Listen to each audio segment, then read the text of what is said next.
Here's how to build a study system for maximum results with science. I've spent time breaking down research on self-regulated learning into a simple loop framework, using which we will build your self-regulated study system step by step. But where is the problem in our current approach when we are willing to put in effort and already use multiple study tools to support our learning? The problem is, we treat learning like a linear flow. We start with putting effort into studying to get a result. When the result does not match our expectation, we put in more effort, thinking that more effort will produce the desired result. It might change, but not necessarily to desired one. So we add another input, study tools, like multiple note-taking apps, or various memorization techniques, or different online or offline resources. When we still don't get the result we want, we search for even more tools.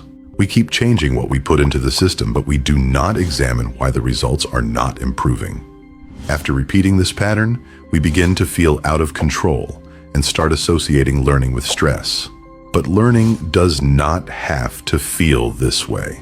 According to research by Zimmerman on self-regulated learning, high-level achievement is based on a cyclic process, not a linear process. To build this, we modify our linear system in two ways. First, we introduce a strategy layer between input and study execution. This converts raw effort and random tools into strategic effort and strategic tools. Second, we add feedback from the output back to the strategy layer. We measure the result gap and send that information to the strategy layer. Based on the size and nature of the result gap, we adjust the strategy layer. This changes how the next study execution happens, which changes the next output. We measure the new result gap and adjust again. In this way, the system becomes self-correcting, which gradually reduces the result gap over time. But what exactly is in the strategy layer? It has 3 simple steps. Before we start constructing the strategy layer, let's run a small experiment on our brain. Can you find 5 English words hidden horizontally and vertically in this puzzle? You can pause the video and take your time.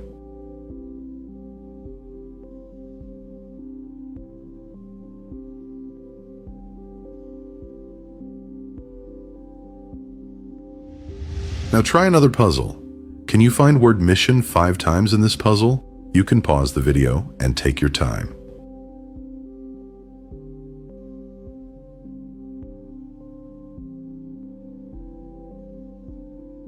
Okay, which one felt easier? Most learners take more time to count words in the first puzzle. Why? Because in the first puzzle, the goal was very broad. The brain was searching for any possible word, starting with any letter. But in the second puzzle, the search became targeted. The brain knew exactly what pattern to look for. So, instead of scanning every letter, it simply matched what it saw with a clear mental image. That made the task faster, easier, and far more efficient. This brings out an important cognitive principle. The brain performs better when the target is precisely specified. And this is the first and most important step, target clarity. We must know 2 things very clearly. What is our target and why we chose it? Knowing the clear reason strengthens our commitment and increases persistence when difficulty appears. How precisely should we define our target? For example, instead of saying, "I want to do well in this course," we define it like, "I want to consistently score above 85% on weekly quizzes."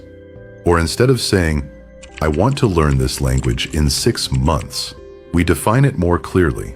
In the next 6 months, I will memorize all the vocabulary and grammar points of this language. Then we calculate precisely what the weekly target should be. If there are 3,000 new words and 100 grammar rules, the target would be to master 100 to 25 new words and 5 grammar rules every week. We can also define clear rules for processing what we learn.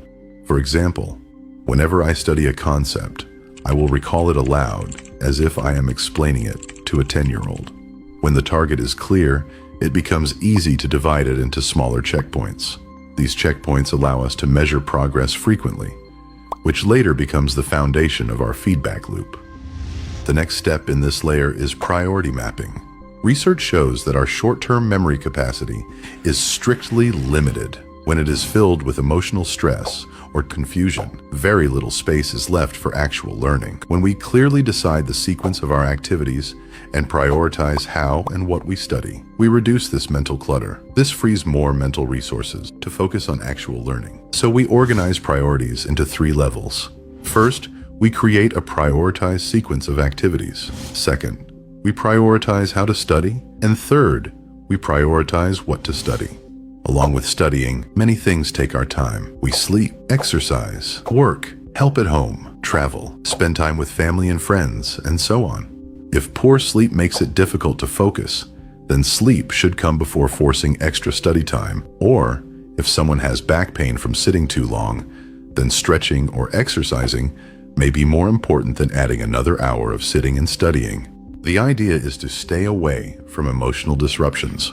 Level 2 is deciding priorities in how we study. For example, our learning process includes attending lectures, making notes, practicing problems, testing our memory through active recall, revising through spaced repetition, and so on. So we ask a simple question: which study actions help me reach my target the most? For example, spaced repetition should come before making aesthetic notes, or solving more practice problems may deserve higher priority than reading the same topic from many different resources.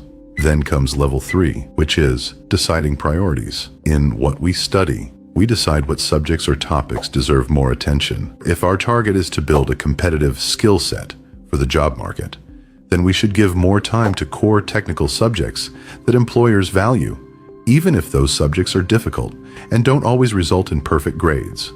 Or, if the target is to achieve a certain grade in school, then we should prioritize subjects where improving marks will increase our total grades the most. When we do this, our actions start happening in the right order. Instead of studying blindly, we spend our time on the things that actually move us closer to our goal. The first 2 steps of strategy layer converts our raw effort into a strategic effort. Now, the final step in this layer will convert study tools into strategic tools. Resource commitment. When information is everywhere and we can learn from endless resources like books, videos, courses, study apps, and many online sources, the challenge is not finding information, but it's filtering it. When we keep switching resources, our brain must rebuild context each time. Every book, teacher, or course explains ideas in a slightly different way. Because of this, our brain then spends time adjusting to the new structure instead of focusing on actual learning. So, we follow a simple rule. Take some time to explore different resources and choose the ones that match your target, your current level of knowledge, and the language you understand best.